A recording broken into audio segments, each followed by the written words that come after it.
I call this meeting of the Board of Parks and Recreation to order. I am Michelle Cummings-Steele, Board Chair. Please stand for the Pledge of Allegiance. I pledge allegiance to the flag of the United States of America and to the republic for which it stands, one nation, under God, indivisible, with liberty and justice for all.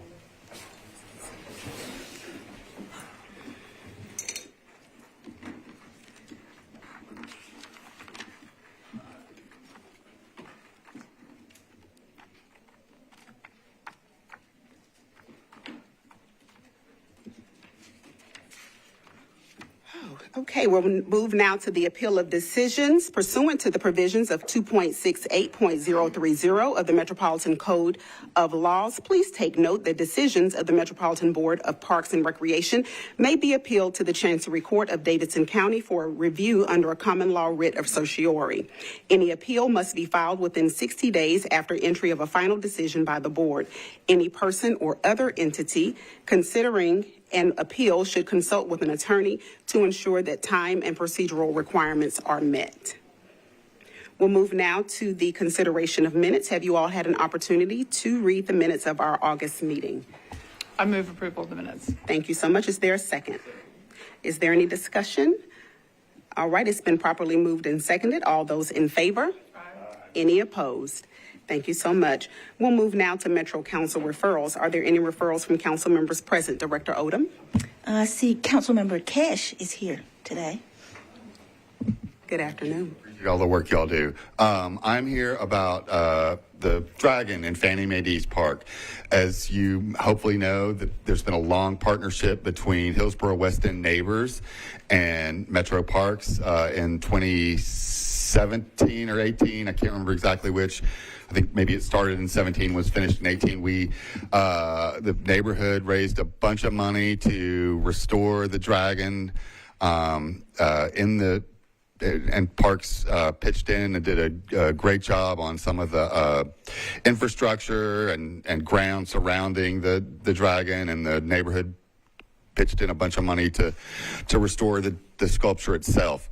And it's an icon of Nashville, and Hillsborough West End has continued to raise money and hire the fine artist Tony Novak. Tony has decided he's moving on, and there's a new new organization that's willing to step in and do some of this great work. And this basically, the item on your agenda is to accept a grant from Hillsborough West End up to $20,000 and let that partnership continue. And I hope you will approve. Thank you. Thank you. Is there any other? Council Member Brenda Gadd, I believe, is here.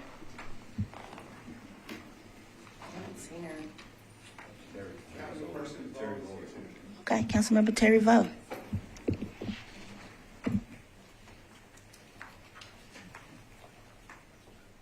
Hi, good afternoon, everyone. Thank you so much for letting me be here at the board meeting with you all.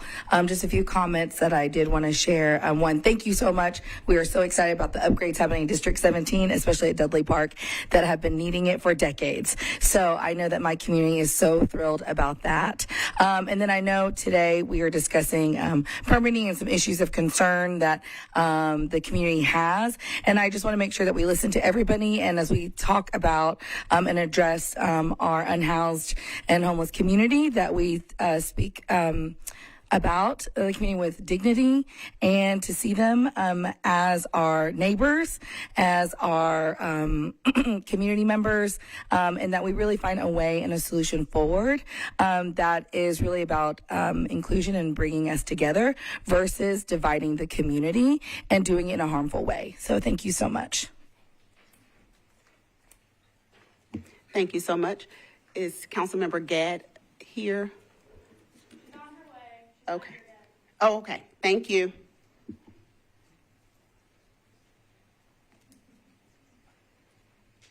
We're going to move now to public comment period. The public comment period is limited to 20 minutes total. Persons wishing to provide comment on matters that are germane to items on the agenda must sign up prior to the beginning of the meeting on the sign-up sheet provided. at the meeting. The opportunity to provide public comment is offered on a first-come, first-served basis. Comments are limited to a maximum of 2 minutes per person. If accommodations are needed for individuals with disabilities who wish to be present at this meeting, please request the accommodation through Hub Nashville or by calling 862-5000, area code 615. Requests should be made as soon as possible, but 72 hours prior to the scheduled meeting is recommended. We will begin now with the public comment with Reverend Ingrid McIntyre. Good afternoon, good morning, good afternoon. Morning. My name is Reverend Ingrid McIntyre, and I am speaking right now in defense of feeding people in parks without permits.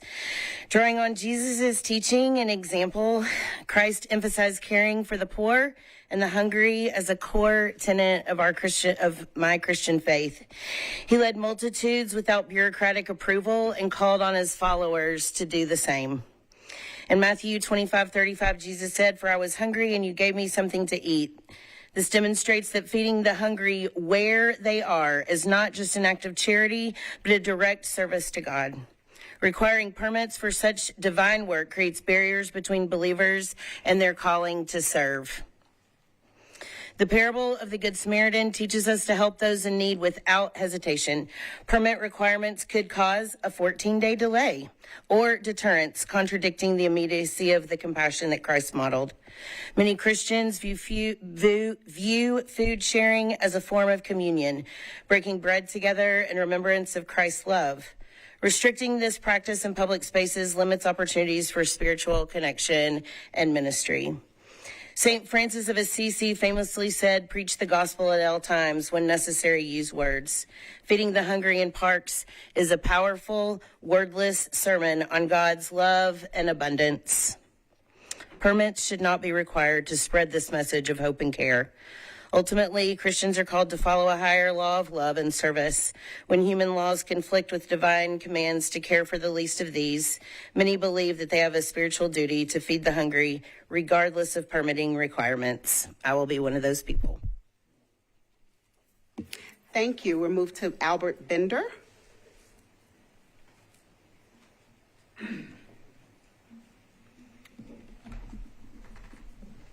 Good afternoon, and glad to be here to speak on the issue that I have spoken to you before on. And to start off, I would like to say my name is Albert Bender. I'm chairperson of the Indigenous Peoples Coalition and also a retired attorney, and am currently a journalist, author, and community activist.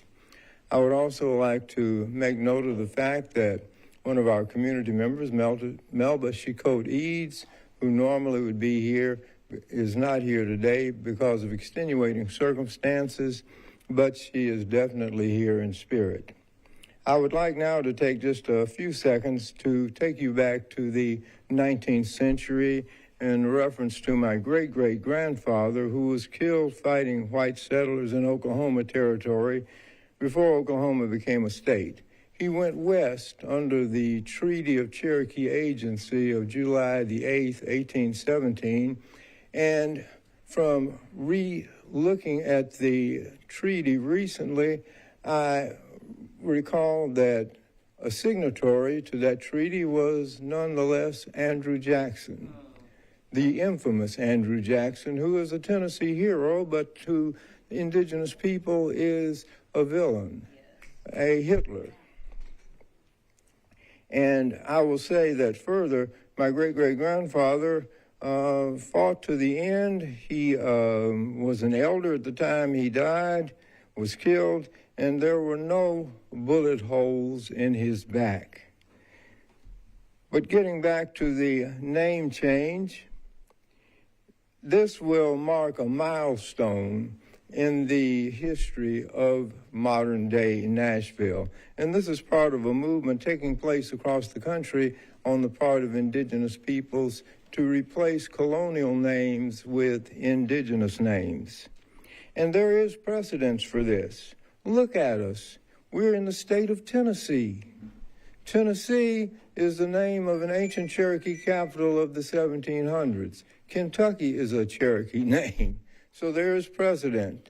So I would urge this body to look favorably upon the renaming of Cumberland Park to Wasiota Park. I thank you. Thank you. We're moving to Greg Welsh.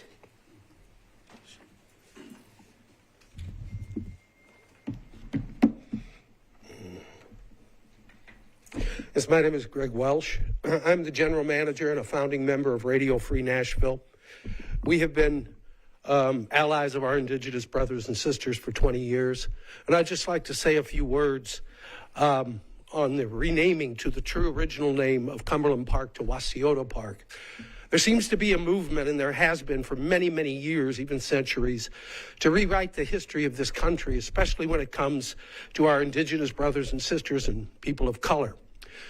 The Tulsa Race Massacre happened in 1918, and it wasn't until 2020 that it appeared in the history books for Oklahoma children to learn about. In Memphis, there's a plaque for Nathan Bedford Forrest. He was born here. He became wealthy with his business ventures. Well, his business ventures were the slave trade. But that all seems to go down the memory hole. And now there's a concerted effort, if it makes someone uncomfortable, to rewrite the history of this country, not thinking about the people that are written out of it and how they are uncomfortable. Amen. I think that this, besides all of that, is a point of pride as someone in Nashville, that 1,000 years ago, this was a megalopolis that dwarfed London. Condé Nast and the New Yorker say Nashville is one of the top 5 places in the world to live. Well, it was 1,000 years ago, and we should be proud of that.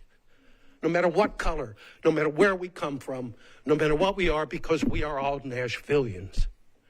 And why should a park be named for an Englishman, the Duke of Cumberland, whose yoke we threw off to make the United States of America, and yet we ignore the original peoples here, our indigenous brothers and sisters? Please rename the park to Wasiota. I thank you. Thank you.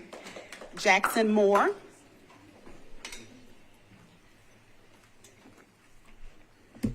Thank you for that.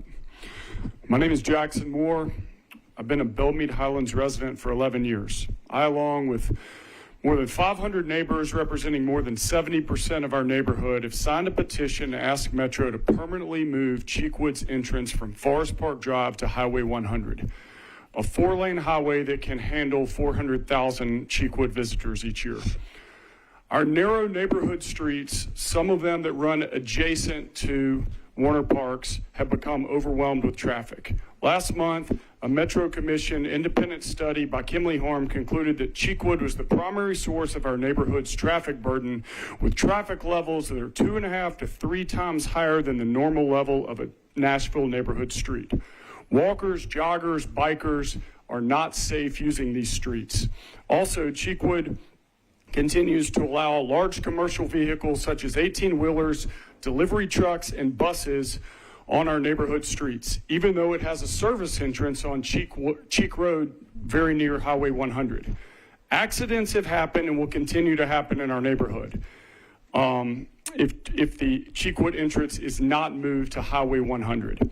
As the board approaches a decision on whether to renew its MOU after Cheekwood being granted an MOU for 30 years, I would like to emphasize 3 points. The only long-term solution for safety and addressing the hazardous level of traffic in our neighborhood is a new entrance off of Highway 100. It is up to the city and others to decide where and how that is implemented. Number 2, the parking solution for Cheekwood needs to be permanently solved and should be done in conjunction with the new entrance. Cheekwood has 55 acres of land, and their land should be used for their parking. Lastly, if a temporary MOU is granted, the terms of the agreement need to be monitored and enforced. Thank you for your time, and good luck making this decision for our community. Thank you.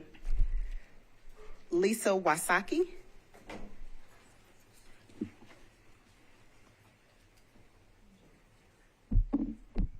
Hi, I'm Lisa Wysocki. I'm the Executive Director of Colby's Army. And I think before we talk about the permit for our unhoused and serving them in Metro Parks, I think it's important to understand what street outreach is. So street outreach is provided by more than a dozen providers throughout the city. We are boots on the ground. We're the first right of engagement.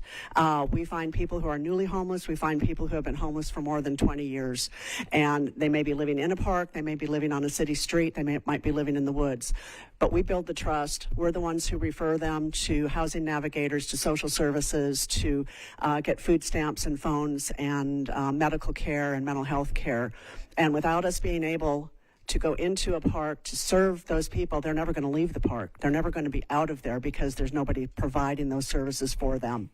So I want you to consider all of that. Street outreach doesn't happen, on an afternoon. It happens at 6 o'clock in the morning, and it happens on a Sunday morning, and it happens, on a Tuesday on Christmas Day. So we need to be able to take care of our people so that we can get them housed. We have a gentleman here today, Joe Haddock, who witnessed the incident when we were stopped from providing services in Richland Park. He was traumatized. The officers were rude. They were belligerent. That's uncalled for, in my opinion. The good news is we took care of Joe for quite a while. As of last Friday, Joe is now housed. Yes. So Joe also has a job at UPS. So we're very excited about that. We're excited about our very small part in helping him get off the streets.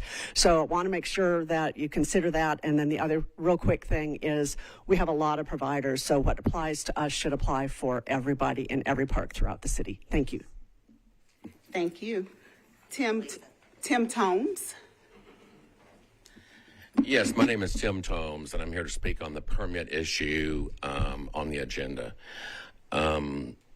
I was there the day the Parks Police came, and they were incredibly professional. Nobody demanded anything from anybody. They were not rude. They were very professional. They simply asked if they had a permit. The outreach worker said she didn't know. She said they had been doing this at Richland Park for 10 years. That's an untruth. It was only being done at Richland Park once Brookmead was closed. And I live in the neighborhood. I live 3 streets down. I have a son who lives on Park Avenue, so I know what I'm talking about. And also, I'd like not to be interrupted while I'm speaking. Secondly, it's nobody that I know is against feeding anybody that's hungry or providing water to somebody who may be thirsty. This is not about creating a barrier for the outreach workers. It's about doing it in the appropriate places. If we open up this can of worms and provide this for one park, every metro park is going to have a problem because that's where they're going to go and that's where they're going to stay. This park, the playground, is 30 feet from the pavilion. Of course, I'm not trying to be ugly about anything. We're not trying to be mean about anything. The smoking, the drinking that goes on, and there's a sign right there that says not to do it. But it happens. And then you got children. I went by yesterday 3 times. Not one person at Richland Park because the neighborhood doesn't want to go anymore. And so all I'm asking is that they do this in the appropriate places, not where they choose to be appropriate, but where the appropriate places are. There's nothing wrong with that at all. But in our metro parks is not the appropriate place to do it. You will end up with a Brookmead again in multiple parks. What happens if this goes to Percy Warner, Edwin Warner, Green Hills Park, Mills Creek? That's what we're opening up here if we do this. So we can say goodbye to our park system if this is allowed. Again, the appropriate place to do this is somewhere else. Thank you. Thank you. I would ask that we refrain from comment during the public comment. Let the person speak, please. Next is Mitt Vex. Hi, I'm Mitt Vex, and I'm here to actually support Tim Tomes and what he has actually shared with the Park Board. This is not about discriminating or any of those things against outreach or taking care of our unhoused community. We were very involved with Brookmead Park and having people housed and supplying all of the things that they would need to go into their house. We would like to have a group or maybe even a meeting to decide where would be the appropriate place in the area. There's a big encampment on Alabama Avenue that I know that people need help, right? So we'd like to keep the park as a leisure place, you know, for people to enjoy. And it's not about handing out food or giving help to people that are in need. It's about having a park that's actually people can use, and it's about feeding and handing out water to people in need. And I think we can come together and decide that there's a place that is appropriate and good for everybody. So my ask from you is to, yes, listen to both sides, but to let us give our point that parks are for taxpayers to enjoy. And I think we've gotten away from that. And again, if we could come to a decision where everybody can come together, I think that would be a good thing. Thank you. Thank you. Grace Gatson.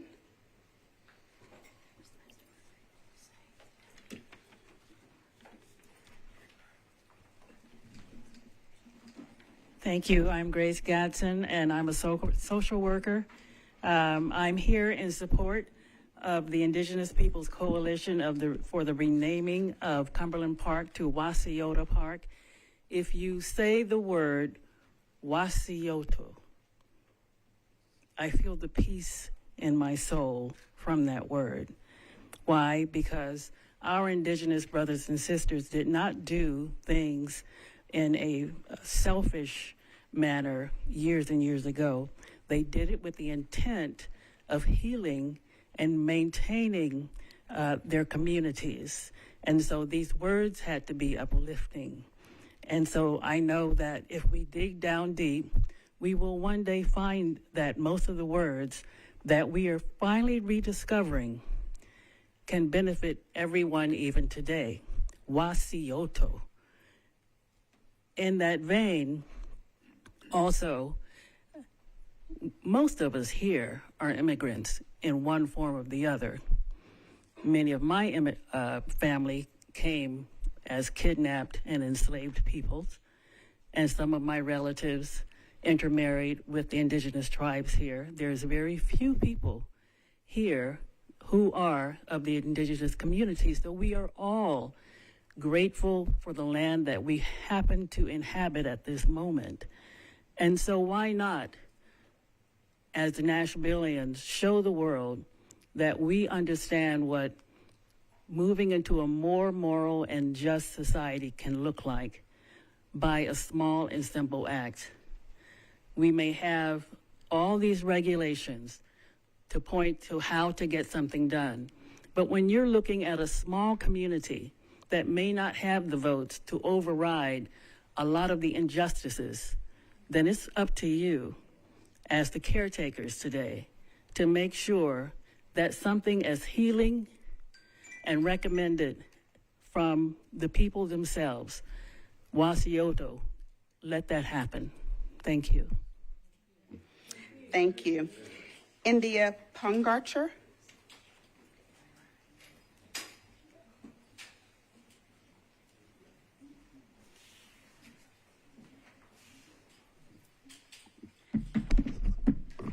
Yep, you said it right. Thank you.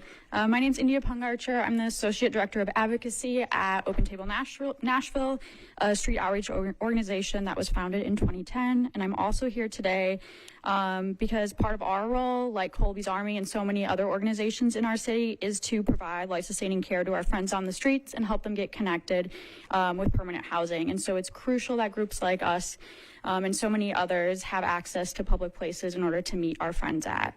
And over the past month, we've become aware that at least 3 different outreach organizations have been told either by Parks Police or MNPD that they must have a permit in order to provide this care to people experiencing homelessness on 2 different portions of Parks property. The shelters in Nashville are at capacity, and while many of us, including people in this room, we're able to access the resources and seek refuge in private places, too many of our friends experiencing homelessness, they do not have other locations other than public property, including Parks property, to simply exist, rest in, or access resources in. It's no secret that our city's affordable housing crisis impacts every single Nashvilleian and every metro entity, including parks. And so this board has a crucial role to play in our housing crisis. And this board has to decide if you're going to treat our Nashvilleians that are experiencing homelessness with dignity and care, or instead intimidate and police service providers. And we're here urging you to choose compassion. Furthermore, there's also legal precedent that's recent on this issue. There was a court case, Food Not Bombs versus the city of Fort Lauderdale. And this case made it to the 11th Circuit Court of Appeals. And this case ruled that the act of sharing food in public places as a social service is protected under the First Amendment and cannot be prevented by city ordinances. And so with this in mind, we're asking the Parks Board to take a clear, direct, and compassionate stance on this issue.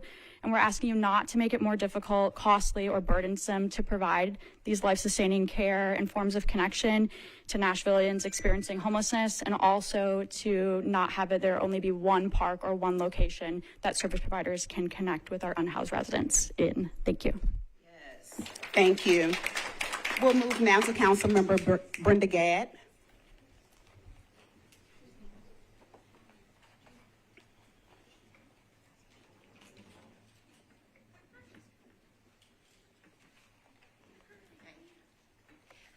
Thank you so much. Thank you, Dr. Steele, for having me. And I want to thank you to the entire Director Odom and the entire Parks Board. Thank you so much for having me, and thank you for the work you do.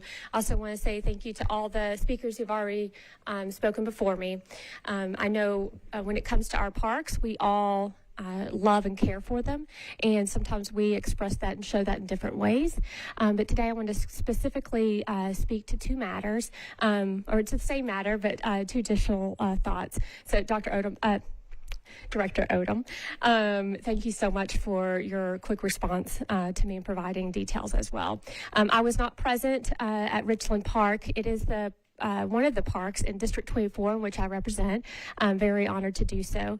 We've got a wonderful neighborhood that lives immediately around and who are housed, and we also have part of our neighborhood who are unhoused and make their way present to either the library or the park at that property. The item before you on today's agenda is relating to a permit being granted to simply, my understanding is to hand out water and sustenance, especially during times like the week of August 20th when Chief Swan issues heat advisories, and there's other inclement weather that provides pressure. So I definitely am supportive of a permit being issued to allow that process, if that's the process we have.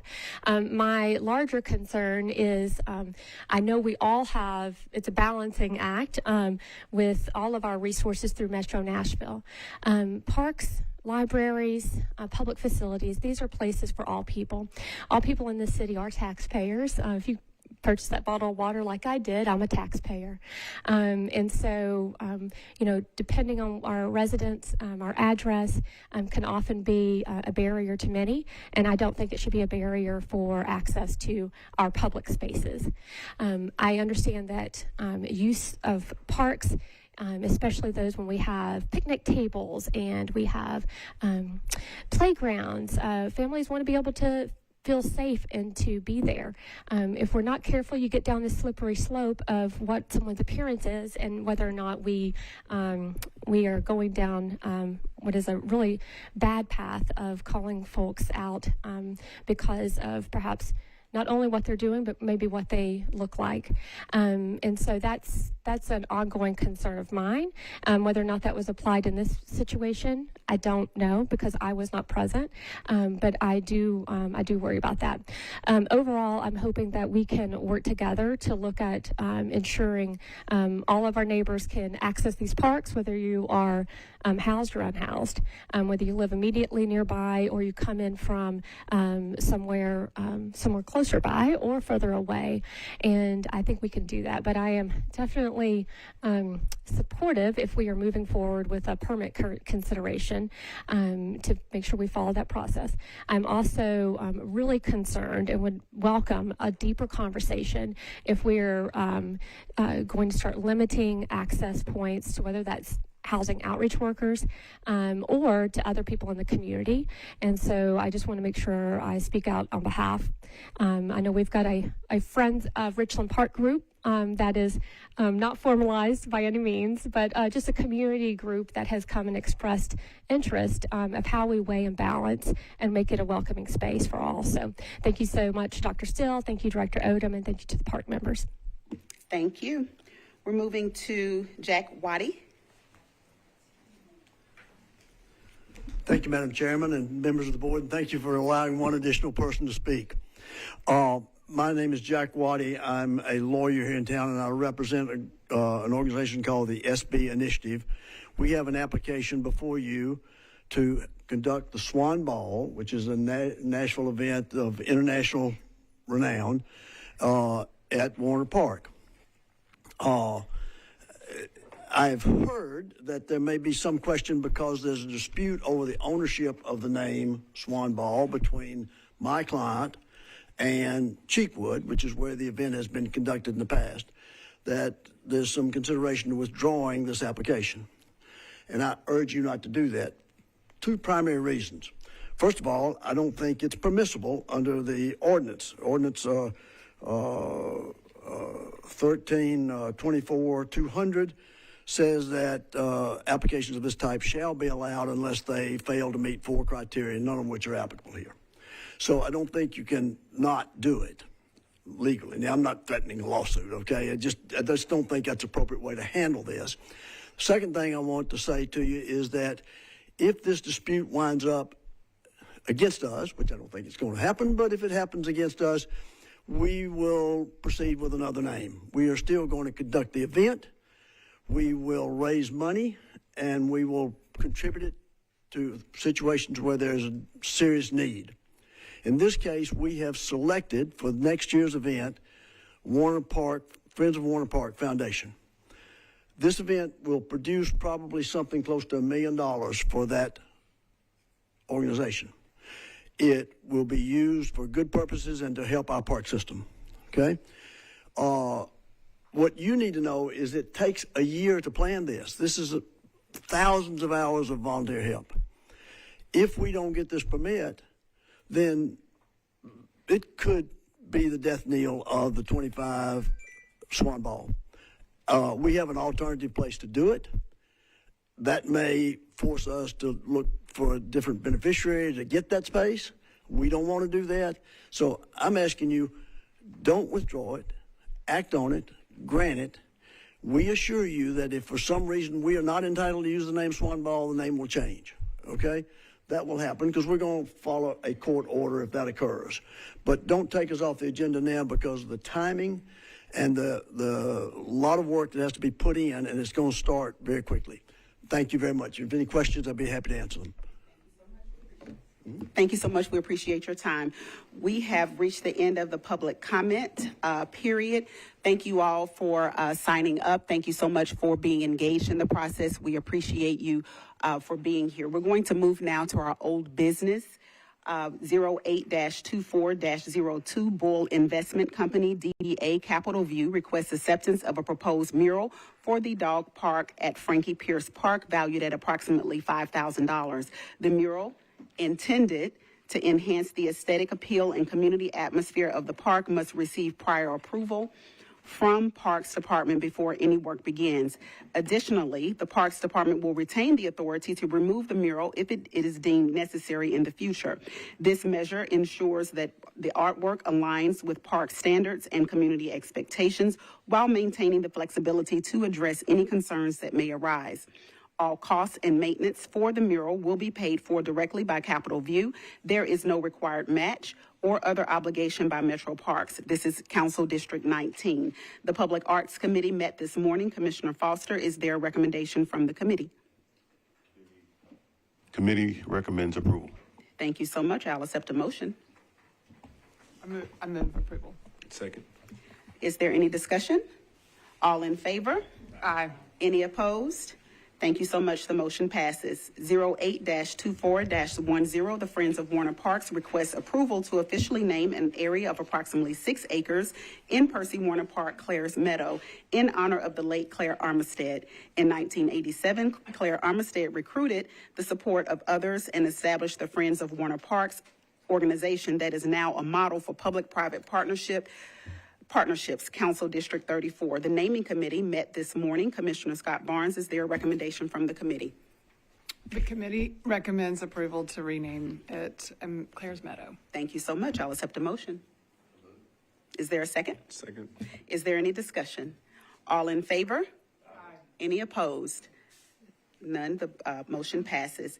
08-24-11, the Indigenous Peoples Coalition requests approval to rename Cumberland Park to Wasiota Park, the original Shawnee name of the Cumberland River. This is Council District 19. The naming committee met this morning. Commissioner Scott Barnes, is there a recommendation from the committee? The committee approved unanimously 6-0 to start the renaming process, renaming it to Wasiota Park. Thank you so much. That process does begin a community input process that will engage community in several ways. And so we will take the lead of the naming committee on this process and allow the Parks Department to take leadership in how that goes forward. We will move now to 08-24-13. Staff requests approval of a dedicated conservation greenway easement on property at 1231 Pawnee Trail, parcel 053-00001900, overlooking the Cumberland River. This greenway easement will conserve 1.97 acres of open space and provide for future expansion of the Cumberland River Greenway. The easement dedication was a condition of Metro Council's approval of preliminary 2023 SP-036-001 for a new residential development, Council District 9. The acquisition committee met this morning. Commissioner Henley, is there a recommendation from the committee? Yes, the committee recommends the staff's requested approval. Thank you so much. I'll accept a motion. Move for approval. Is there a second? Is there any discussion? All righty, all in favor? Any opposed? The motion passes. We'll move now to 08-24-14. Staff requests approval of a dedicated conservation greenway easement along Trace Creek located at 8033 Highway 100 on parcel 156-0000-3300 for a future connection to the Harpeth River Greenway. Dedication of the easement was conditioned by Metro Council's approval of preliminary 2022 SP-041-002 for a new commercial development, Council District 35. The acquisition committee met this morning. Commissioner Henley, is there a recommendation from the committee? Yes, the committee recommends approval at staff request. Thank you so much. Is there a motion? I'll accept a motion. I move for approval. Is there a second? Second. Thank you so much. Is there any discussion? All in favor? Any opposed? The motion passes. 08-24-15, staff requests approval of a dedicated conservation greenway easement and participation agreement for a new segment of the Whites Creek Greenway located at 4267 Ashland City Highway on parcel number 06906-0C-04500C0. Oh, that's a O. Okay. Dedication of the easement was conditioned by Metro Council's approval of preliminary 2018 SP-057-001 for a new residential development, Council District 1. The acquisition committee met this morning. Commissioner Henley, is there a recommendation from the committee? Yes, the committee recommends the staff's requested approval. Okay, I'll accept a motion. Second. Is there any discussion? All in favor? Any opposed? Thank you so much. One moment. We'll move now to the consent agenda. We can take this in its entirety with the exception of the Swan Ball. Wanted to know if there's any comment regarding that event on Saturday, June 7th. There have been some questions, and while we're not asking for, there has not been a comment about withdrawal. Did want to see if we wanted to ask the organizers to appear at our October meeting to defer the approval and to ask some questions. Mr. Wadi did answer some of those, but wanted to entertain if we wanted to defer, if we want to move forward. So I'm looking for advisement. I would recommend that we defer that particular item. And so, Mr. Wadi, what we are proposing is that the committee that is doing the event come before our committee on next month to answer, come before our board meeting next month to answer some questions for us.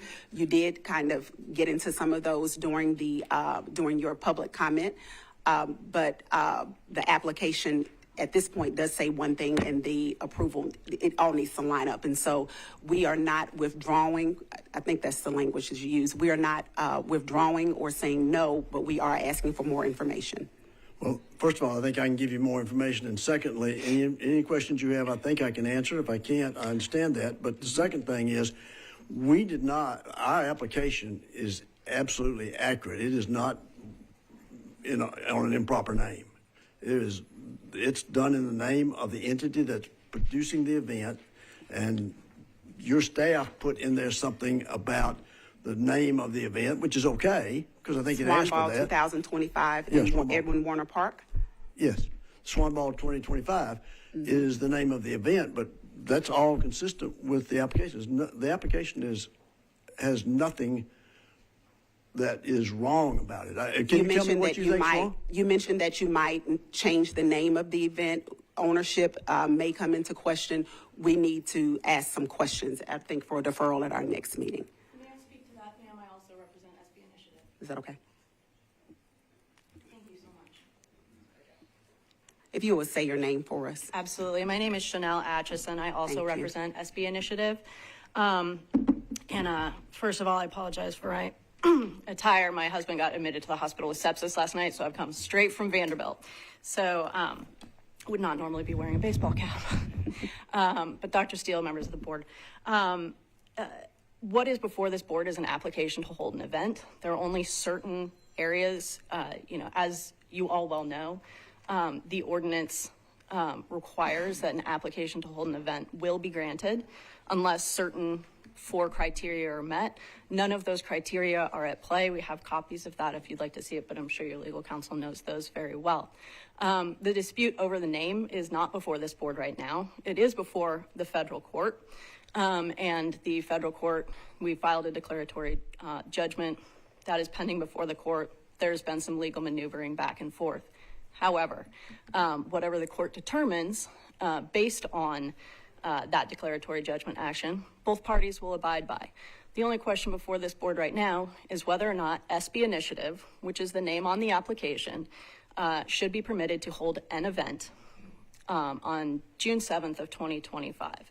None of the exceptions are met, and so by that rationale, the permit should be granted, will be granted under the ordinance. I am also very happy. I'm well versed in everything to do with SB Initiative, and I'm so happy to answer any questions that you might have at this time so that we do not have to defer the application. So if there are any questions, I'm open to them.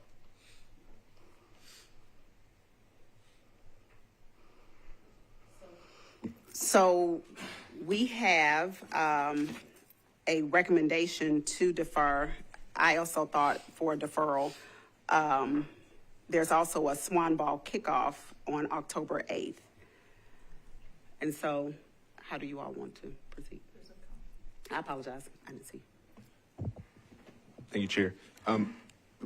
My question, and I do appreciate having folks from SB Initiative here. I think, particularly for me, questions from, or two, I guess, maybe Metro Legal, particularly voting on something that may have pending litigation, just because we are aware of it. I'm not sure exactly where proverbial lines may be drawn, but I think my questions would be more related to what is within our purview and what particularly would be advisement from Metro Legal in this matter, not necessarily from the applicant. Okay. So Metro is not a party to the lawsuit.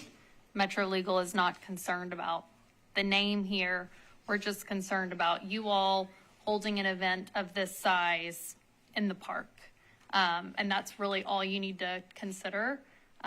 Their lawsuit is between the two parties and not between Metro. Thank you for that. That was helpful for me. I think I was able to have my question satisfied based on that, but I understand that there may be others that have their continued question. Is there any other discussion? And again, I would just reiterate, the only thing that is before the board is whether or not to hold an event. We are aware. Okay. Let's talk with the board. Sorry. Thank you so much. Is there any other discussion from the board? I'm just want to confirm that I'm gonna not. If it's on the consent agenda, then staff recommends approval. Yeah, so that was. Yes. That's what I was going to say. Yeah, Okay. I think let's proceed. All righty. So we'll take the consent agenda in its entirety. I recommend approval for the consent agenda in its entirety. Second. Thank you so much. All those in favor? Any other discussion? All in favor? Aye. Any opposed? Thank you so much. Thank you. We'll move now to new business. 09-24-02, the Hillsborough West End Neighborhood Association, HWIN, requests acceptance of a grant not to exceed $20,000 for the 2024 annual maintenance and repair costs of the mosaic sea serpent sculpture, commonly referred to as the Dragon, at Fannie Mae Dees Park, 2400 Blakemore Avenue. There is no required match by Metro Parks associated with this grant. HWIN Association will provide Metro Parks with the cash grant to pay the vendor Art Up Nashville for services rendered. Council District 18. Director Odom, is there any recommendation? Staff recommends approval. I'll accept a motion. Motion to approve. Is there a second? Any discussion? All righty, all in favor? Aye. Any opposed? The motion passes. We're moving to 09-24-03. Staff requests approval to apply for and ultimately accept a Transportation Alternatives Program grant for construction of the Opry Mills Greenway Connector, a vital link between the Stones River Greenway and Cumberland River Greenway to the Opry Mills Entertainment, Retail, and Hospitality Campus. The grant will fund up to 80% of the project cost, which is estimated to be $18,316,311.11. Greenways intends to apply for 70% of the estimated project costs in the amount of $12,821,417.78, with Metro providing a 30% match of, y'all got a lot of money, $5,494,893.33. Council District 15. Director Odom, is there a recommendation? Staff recommends approval. I'll accept a motion. Second. It's been properly moved and seconded. Is there any discussion? There is discussion because the numbers you were reading are different. For the total dollar amounts were different from what is on the packet. So I haven't updated information, and where am I?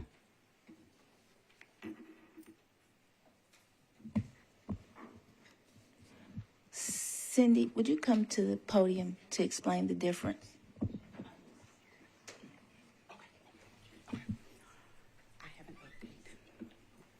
Thank you, Cindy. Thank you. Yes, as we were filling out, working through the budget sheet, we had a couple of pieces of information that were not available to us. So the change, essentially the project cost is almost exactly the same. We are able to apply for a grant, this grant that covers CEI, so construction administration, and we also did not originally have the mobilization cost included. So those are all eligible for grant funds. And so that's why the number has changed, because now we're applying for more funding than we originally were. So to clarify, the total amount is what the number she read? Correct. Okay. Is there any other discussion? Do you need the numbers again? You gonna make me say all that again? Nope. Okay. Thank you so much. We have a motion and a second. All in favor? Aye. Any opposed? The motion passes. 09-24-04, staff in partnership with Metro Arts Commission and Creative Girls Rock requests approval to add a mural at Z. Alexander Luby Community Center. The public art project is an initiative developed through the mayor's participatory budget program for community development in North Nashville and will be supplemented with percent for art funds. There is no cost to the department. Once installed and accepted, the work is property of the city in the public art collection managed by the Metro Collections Manager. Metro Arts has 4% funds to cover all maintenance needs for the mural. This is in Council District 2. And when you have a moment, look at the mural. This came out absolutely beautifully, and it did come out of the mayor's participatory budget process, vetted with community engagement, and for that we are thankful. Director Odom, is there a recommendation? Staff recommends approval. Thank you so much. I'll accept a motion. Motion to approve. Is there a second? Thank you. Thank you. It's been properly moved and seconded. Is there any discussion? All in favor? Any opposed? The motion passes. 09-24-05, Colby's Army Street Outreach requests permission to be on site at Richland Park on Tuesdays between 1 p.m. and 3 p.m. to provide outreach resources for the unhoused community. Outreach would include packaged food, water, canned goods, clothing, and toiletries. Colby's Army encourages unhoused residents to begin the housing process and connects with them with navigators and other mental health and social services. This is Council District 24. Director Odom, is there a recommendation? Staff recommends approval. I will accept a motion. Motion. Is there a second? Second. Is there any discussion? Commissioner Henley? Yes, I noted that it says Tuesday. Do we have a projected duration, or is this until would the permit have a time frame associated with it? I think it's open. Just open. Any other discussion? Your light is on. All righty, all in favor? Any opposed? The motion passes. 09-24-06, Ms. Jenny Hannon, President, Friends of Warner Park, requests to address the board regarding the Bellmead Highlands study, Council District 34. Here you are. You have 3 minutes. Does this work?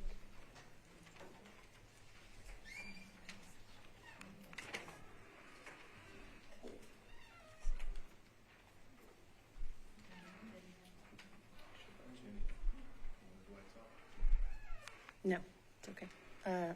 Maybe. We'll see when it comes up.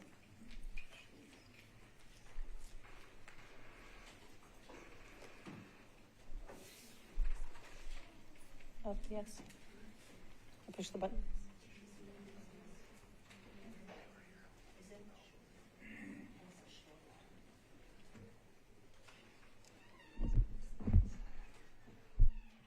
Will it go? You want me to push the button? Oh, it's loading. The spinning wheel of death.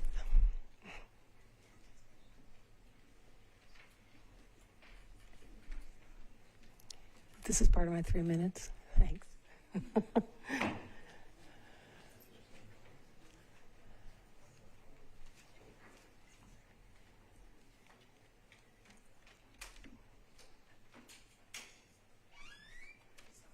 It's okay. It worked before we saw it. Can we do anything with this? No?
Dr. Steele, you tell me if you want me to proceed without the... Well, I'd prefer it, but we'll just, wait a minute, it doesn't, if it's not, I'll move forward.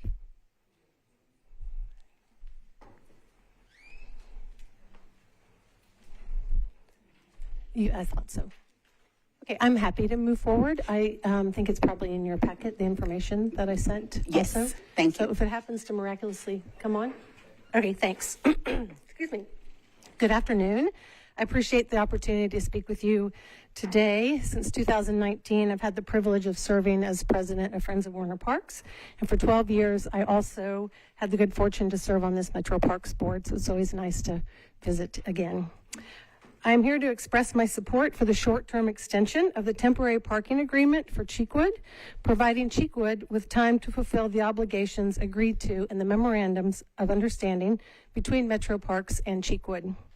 I also speak today as an advocate of Friends of Warner Parks and our mission to preserve and protect the parks. I first want to highlight that the use of public parkland by any private entity is contrary to our work to grow the Warner Parks and purchase additional acres of land. In your packet, you have a, actually, if I could just have one more second, this slide. And since the Friends of Warner Parks has raised nearly $18 million in private funds to purchase 460 acres of land that have been granted to Metro Parks. Part of our mission is to grow Warner Parks' footprint for public recreation, conservation, and educational purposes. I think y'all see this, so that's the blue part in your packet.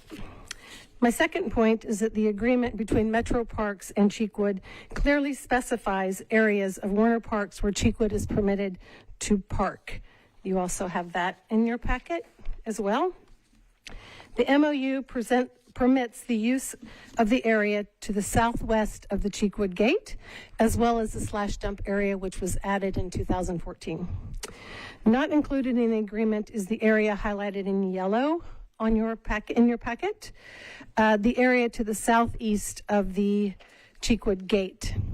We are concerned that the use of the larger area for parking will continue during the short-term extension of the MOU. On May 16, 2024, Director Odom instructed Cheekwood to stop parking in the highlighted area because it was outside the scope of the agreements and the MOU. Cheekwood responded the next day by stating that the confusion was unintentional and they would adhere to the agreement moving forward. However, the photos taken in June since then showed the continued use of the area for overflow parking on a number of days, which is not allowable under the MOU. The unauthorized areas adversely affect the park from an environmental perspective as well as from a user experience perspective. You have those pictures in your packet as well. Once again, we are supportive of the short-term extension of the MOU for not more than 180 days to allow Cheekwood to park in the area permitted by the MOU while working to find a permanent solution to their parking issues on property other than Metro Parks. Any permanent parking solution for a private entity on Metro Parks property sets a dangerous precedent and puts our entire park system at risk. Thank you for your time today, to your service to Metro Parks and to our community. Thank you. Are there any questions? Thank you so much. You're welcome. Thank you very much. We're moving to 09-24-07, Parks Board to consider parking agreement between Metro Parks and Cheekwood Botanical Gardens and Museum of Art, 09-18-05, Council District 34. Let's see. Is there a staff recommendation? No. No staff recommendation, all righty. Are there any comments or discussion from the board? In light of the mobility study set for November 2024, yes. Commissioner Henley. Yeah, I do want to kind of wear my hat as as the planning representative. I do think although it's not included in this packet, at least I didn't see it, but we did have a letter previously from Lucy Kemp, our planning director, and just wanted to at least highlight the key principles of that letter, just detailing the timeline and the time frame for the recommendations to come from that study, and understanding that those recommendations will not be made available until early next year, and just understanding that it appears that kind of all parties, even we had a representative speaking from the community, have given a lot of time, energy, attention to that exercise. And I think it's important that we allow for that process to be completed, and then also have a chance for all parties to also digest what those recommendations are. So I just wanted to make that comment before we enter into further deliberation. Any other discussion? So Commissioner Scott Barnes. I think that when I was kind of going back and looking at the the history of these swimming and agreements and MOUs, because there have been so many and extensions, and you can kind of get lost in some of the details. I do think that the spirit of these has been about being a good neighbor, and this wonderful institution that we have that's right next to an amazing park. And I think that just continuing to ask for us to hold the MOU and the details of it and the accountability, I think are important. I think a couple of points I'll make. I think we, in that MOU, had asked Cheekwood to report to our body. It's my understanding that it was to report biannually to the Parks Board. So I just wanted to clarify with the director, had you had any outside meetings separate from the Parks meetings? No. With Cheekwood as asking for updates from parking? No. So I think that I get a little concerned about moving the goalpost and just continuing to have extensions and extensions on extensions when certain parts of what we're asking a party to these agreements is not upholding. So I'd like to ask for those biannual meetings to continue. I think one of the other concerns that I have are the use of the clubhouse parking, and wanted to just ask for us to get a sense of, because the existing agreement says that it would be allowed after dusk and on certain occasions.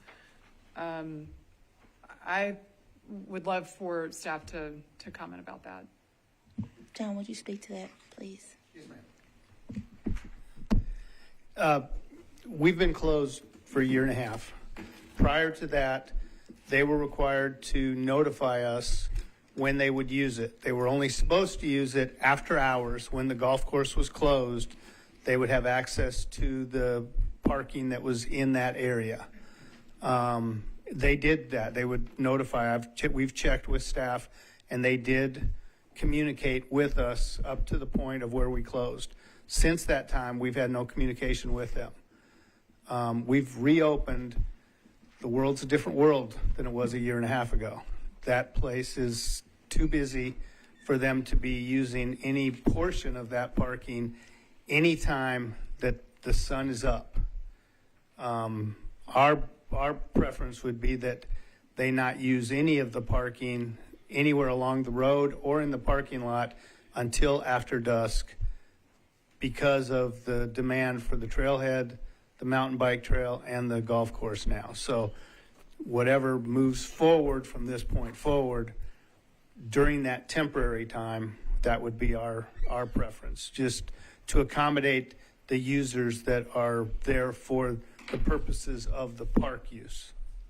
Absolutely, and I would agree with you. And I do have a video on my phone of a parking attendant from Cheekwood who was during May directing people to the clubhouse. So I think that that's a direct violation of what the spirit of this agreement is. So I think that needs to be considered as we think about extending this MOU. Thank you. And they need to go back to communicating with, they communicated with the manager at Harpeth Hills, Kevin Fort.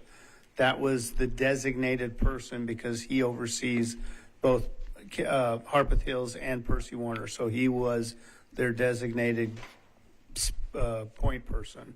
So that needs to be the person. And they, like I said, prior to us shutting down for the renovations, they did follow that. But since shutting down, and part of it was we were shut down, so there wasn't quite the demand over there. So Right. I think that, yeah, I mean, to me, parks are for park users, and it's an unfortunate thing that, we've gotten into it's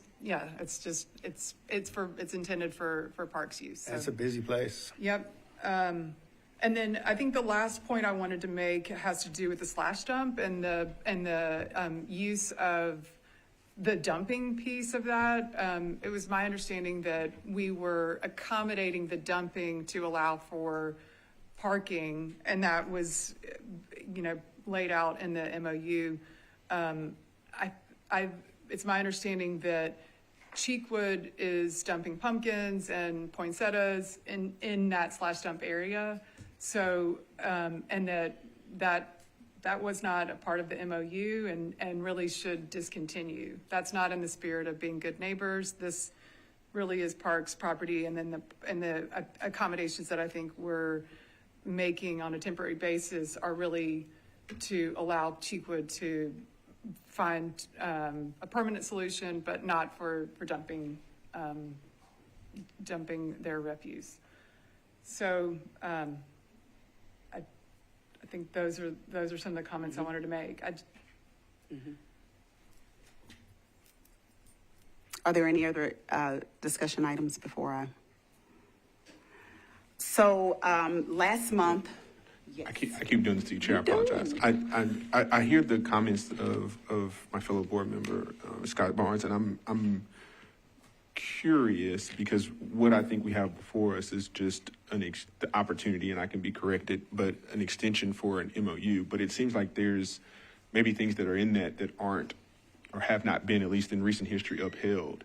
And I know that the level of communication, I think, is being anticipated from not only our staff's need, but also the community.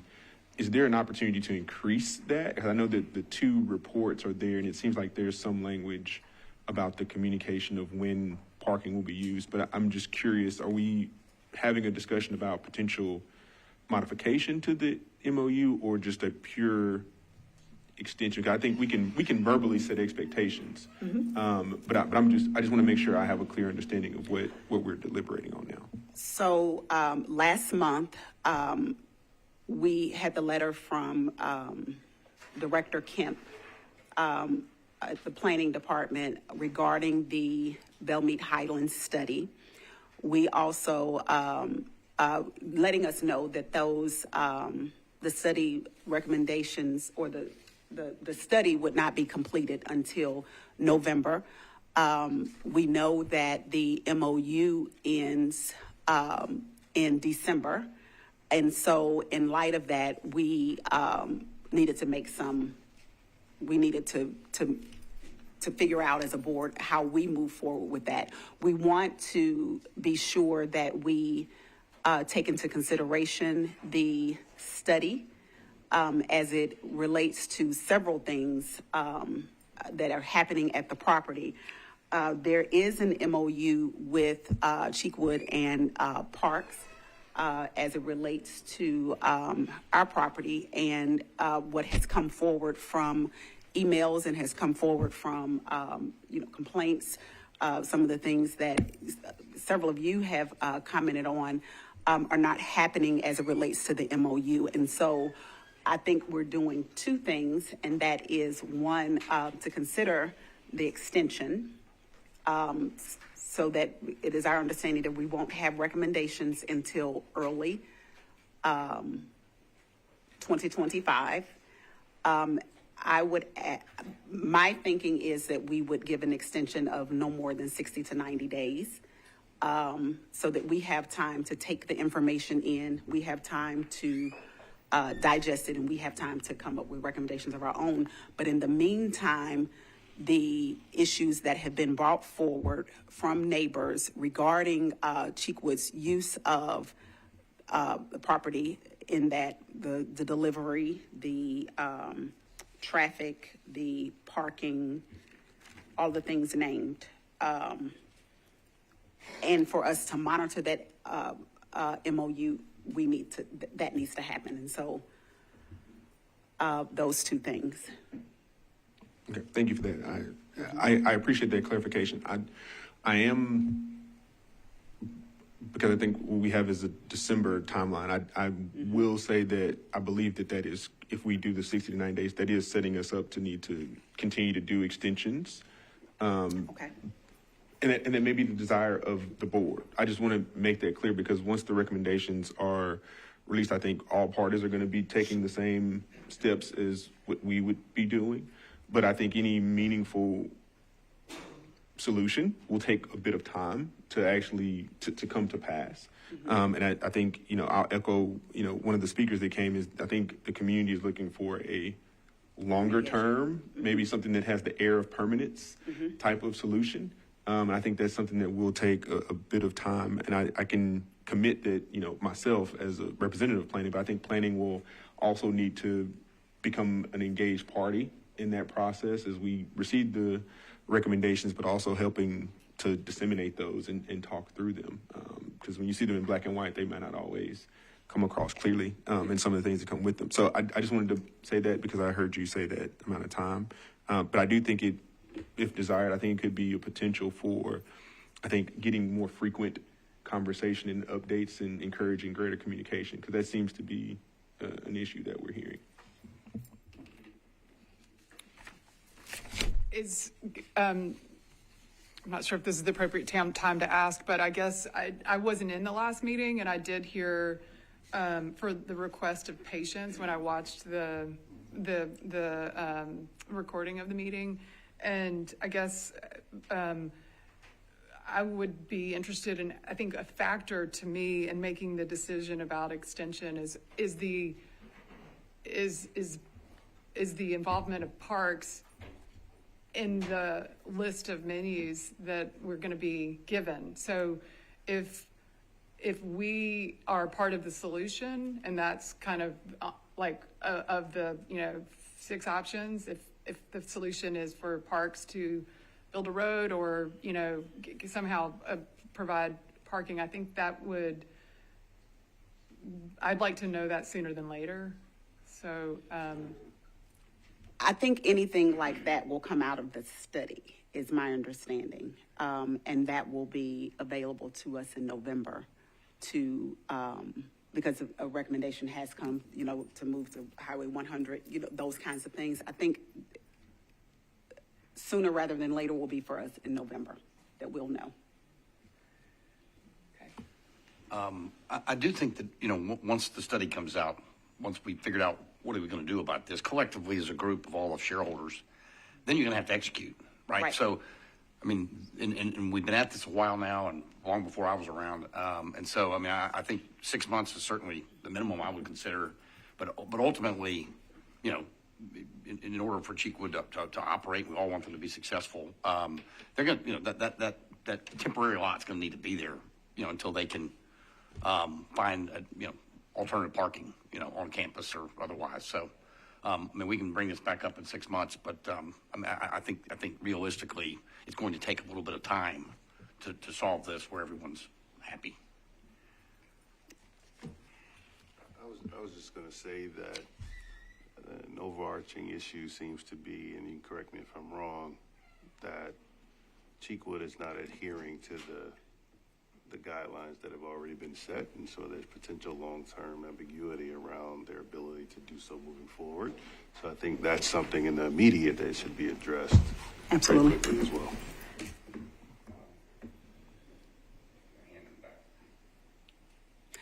Yes, I was going to ask. Cheekwood is here, Does the board want to entertain comment? It's okay. Jane McLeod, thank you for being here. If you would state your name into the record, please. Jane McLeod, President and CEO of Cheekwood. Thank you for the opportunity.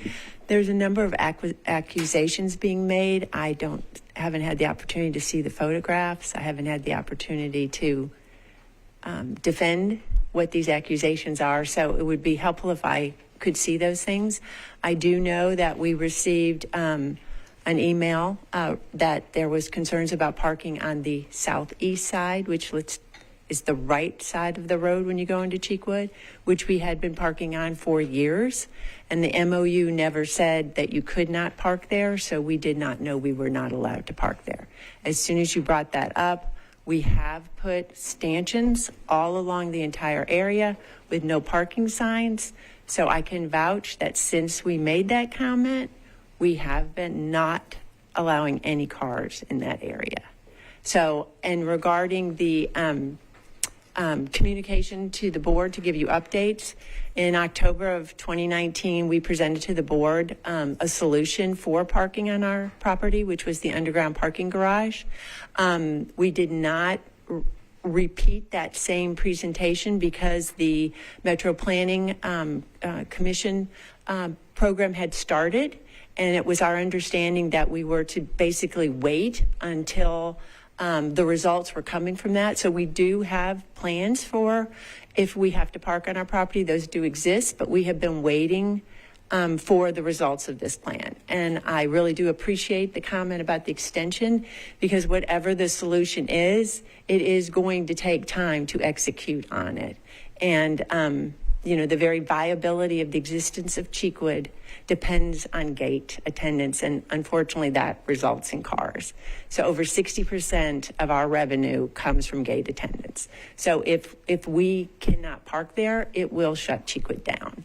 So I do sincerely hope that you will extend this MOU. We are doing everything we can to possibly, to make sure that we are abiding by those rules.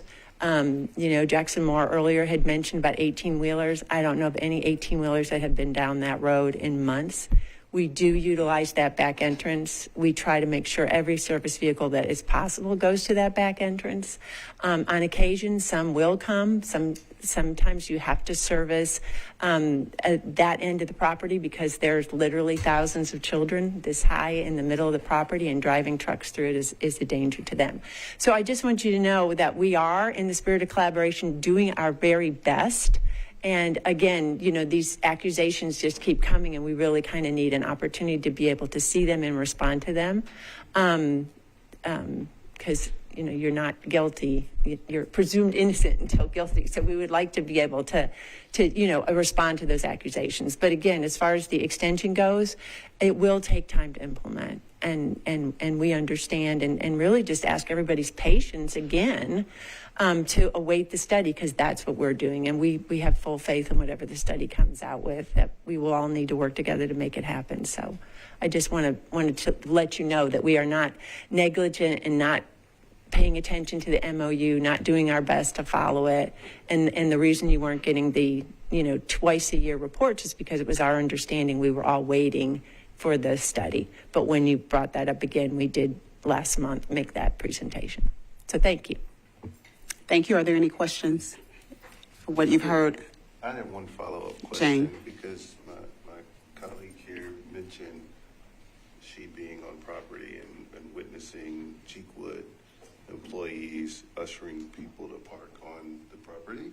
So were you saying that those things didn't happen, or were you saying that you just weren't aware that those things were happening?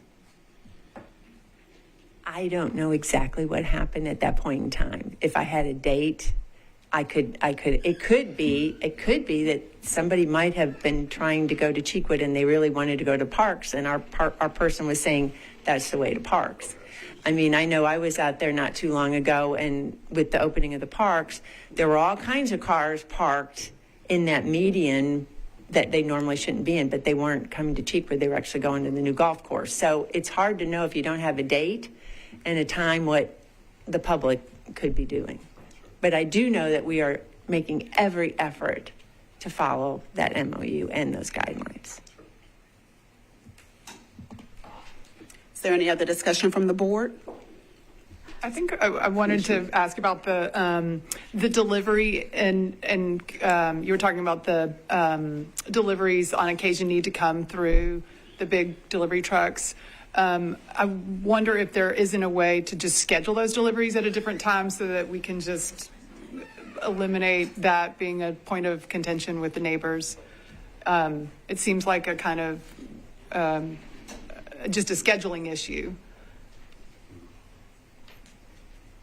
Absolutely. We're doing that right now. And I do want to bring up, though, too, that some of the service trucks coming down are not going to Cheekwood. Some of them are going to service the park center as well. So that not every truck is Cheekwood. I mean, there were some on the road this morning when I drove in that was actually, it was a window cleaning service that had the whole road blocked. I actually took a picture on my phone just as a matter of defense, because every time there is a truck there, everybody assumes it was Cheekwood, and this wasn't. This was actually servicing a person in the neighborhood.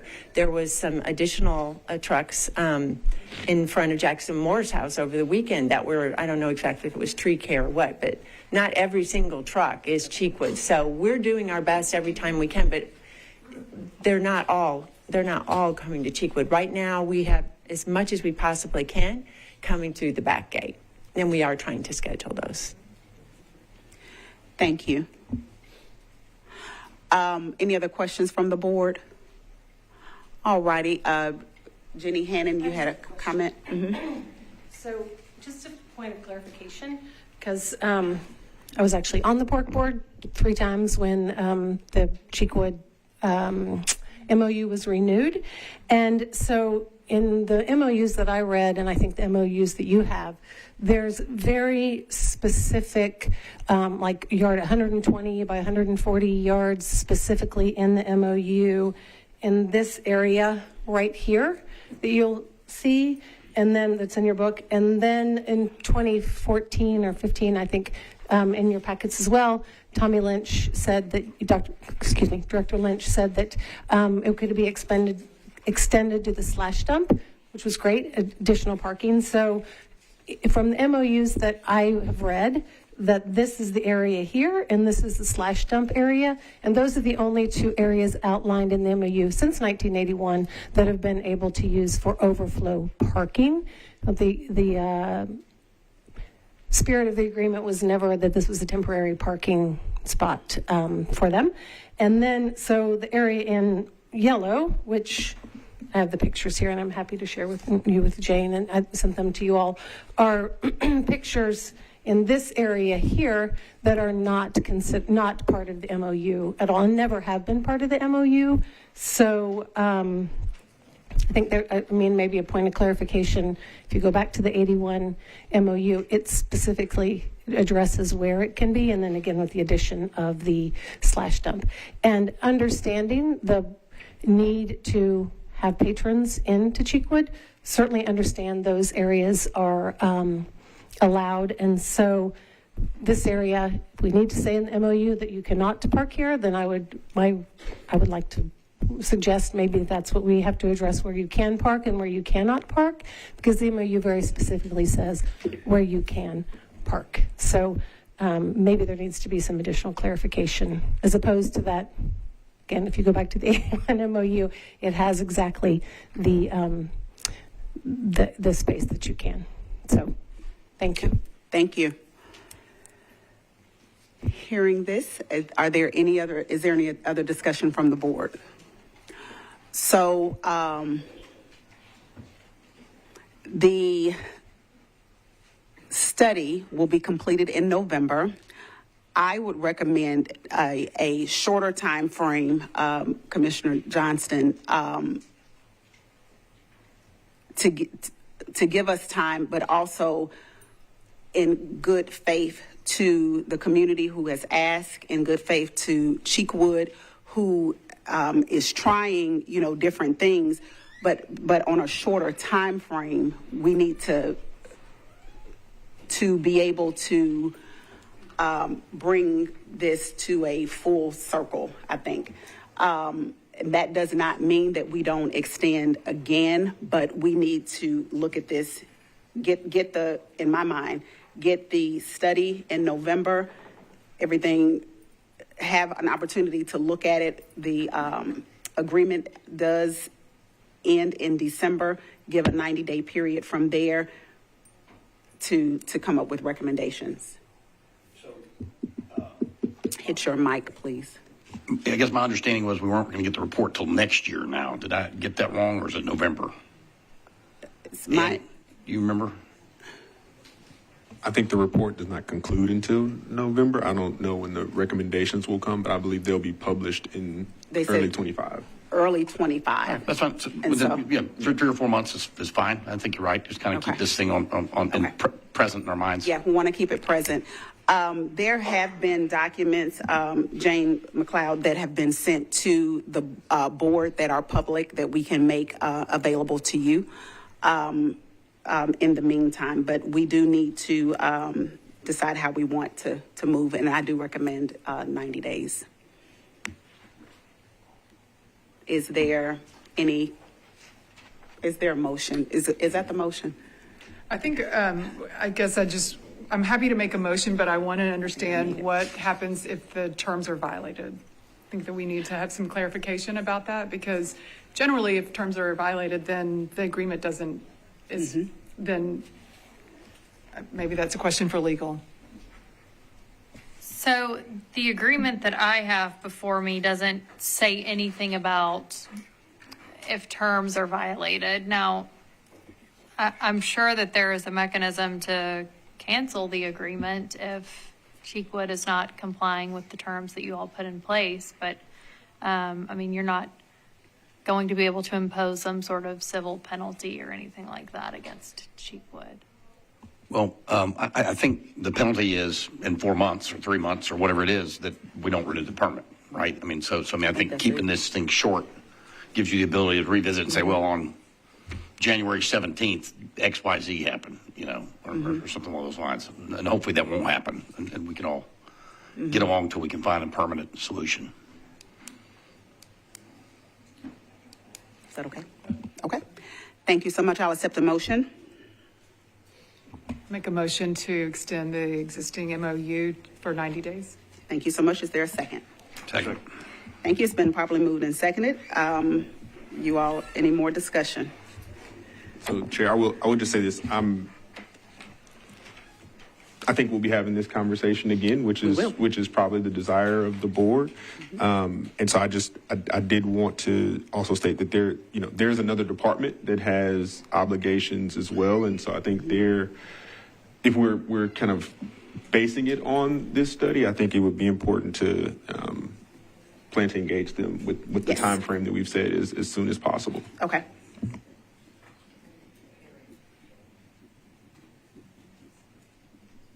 Any other discussion? All in favor? Any opposed? Thank you so much. The motion passes. We'll move now to 09-24-08, Parks Board to consider the 30-day suspension of Mr. Michael Poindexter from all Metro Parks and Recreation Centers. Park Policy 3000.24, Council District is citywide. In your packet, you have been provided information regarding the suspension to include Mr. Poindexter's appeal. A committee addressed his appeal and upheld the administrative suspension. You have the park policy, and I will now accept a motion for approval of the appeals committee decision for a 30-day suspension, which ends on September 6th of 2024. I'll accept the motion. Motion. Is there a second? Is there any discussion?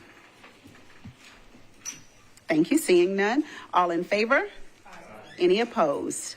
The motion passes. 09-24-09, staff requests approval of a dedicated conservation greenway easement on property at 2600 Pennington Bend, parcel 06200001200.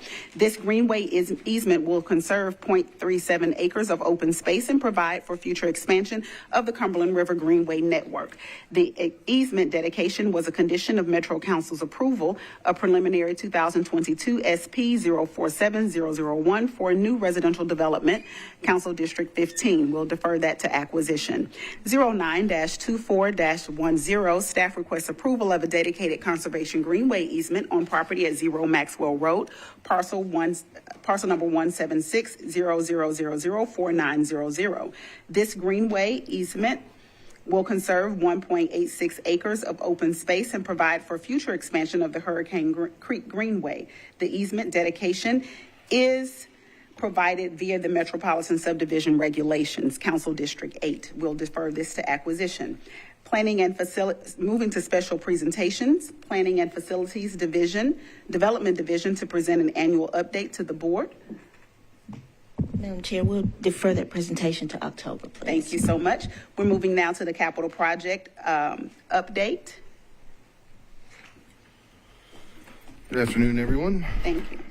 First and foremost, Old Hickory Community Center, the demo is complete and the grading on site has started.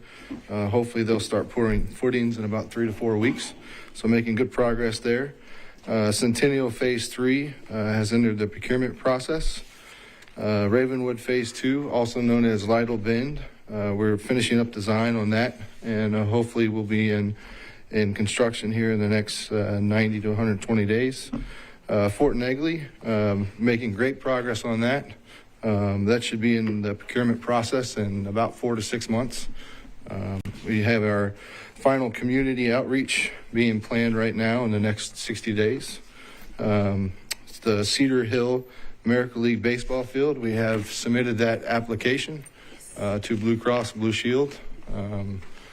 According to their website and application process, we should know if we're a finalist sometime around December, and if we get it, we should know sometime around February. First and Gay has also entered the procurement process, as well as Mariposa Park. Our participatory budget projects all will be starting construction in late October, 1st of November. So, and then our last but not least, our plan to play. We have just started staff interviews and data collection, and we're gearing up for the public and community meetings after the first of the year. Okay. Any questions? Thank you so much, Yes, Joe. ma'am. We'll move now to Greenways and Open Space update with Cindy Harrison. Hello. We've been busy as usual since the last time we talked. The 440 Greenway, we have 2 projects going on, as you know, Sevier to Browns Creek and Park Plaza down to Centennial. Both of those are in the permitting process. The Whites Creek Greenway at Hartman Park, we're continuing to work with the consultants on the design for that project. The Opry Mills Connector project I mentioned earlier, that application will be submitted by the deadline of October. Whites Creek Greenway easements at Whites Creek and Ewing Creek that you all approved a couple of months ago has now gotten Metro Council approval. Can't talk today. The Richland Creek Greenway that's associated with the Bellamy Plaza redevelopment, we're continuing to work with those developers on the design of the Greenway itself.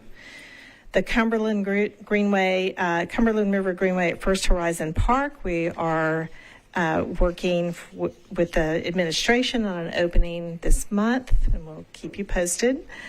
The Cumberland River Greenway being reconstructed at Peabody Union is also underway. Our staff will be going on site and soon to look at that again, and the targeted opening is February, so we'll keep you posted on that as well. We have another greenway at associated with an easement and a development at Pennington Bend. That easement dedication or process is coming to you shortly.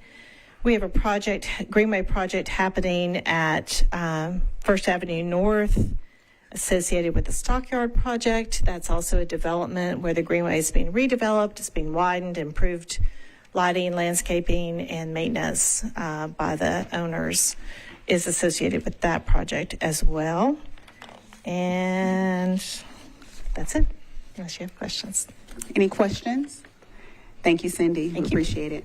We'll move now to special events updates from Jackie Jones.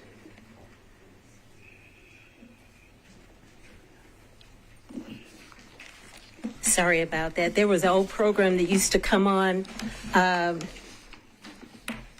television back in the day called Dragnet. Some of you remember. Cruz is shaking his head. He remembers. And one of the main characters used to say, "Just the facts, ma'am." So this is just the events, ma'am. I'm going to run through this very quickly. We have a lot of events going on in September, and you can see it's 3 or 4 pages of those. So I'm just going to hit the highlights and go from there. On September 6th, we have the Musicians Corner Fall Series from 3 to 9 p.m. in Centennial Park. That concert series goes on through until September 27th. On September 7th, we have the Green Hill Park Festival from 5 to 9 p.m. at Green Hills Park. On September 13th, we have the Nashville Open Disc Golf Tournament from 8 to 4 p.m. at Seven Oaks Park. We have the Parks Foundation Picnic in the park from 4 to 7 p.m. at McKay Park on September 14th. Jazz on the Cumberland, you've heard me mention that many a time, from 5:30 to 8 p.m. at Cumberland Park. On September 20th, we have the 42nd Annual African Street Festival from 5 to 10 p.m. at Hadley Park. And we also have Dinner by the Bridge from 5 to 9 p.m. at Cumberland Park. And then on September 28th, we have the Pear Jam Festival. I think this is their first festival, sponsored by Friends of Mill Ridge Park. That's going to go on from 10 a.m. to 10 p.m. at Mill Ridge Park. Questions? Any questions? Thank you so much. We appreciate it. You're welcome. We'll move now to the report of the director. Thank you, Madam Chair. This month I do not have anything to add and do not have a report. What? We'll move now to announcements, requests for future agenda items, and open items. Any from the board? All righty. I will accept a motion to adjourn. Y'all have a good day. We are adjourned.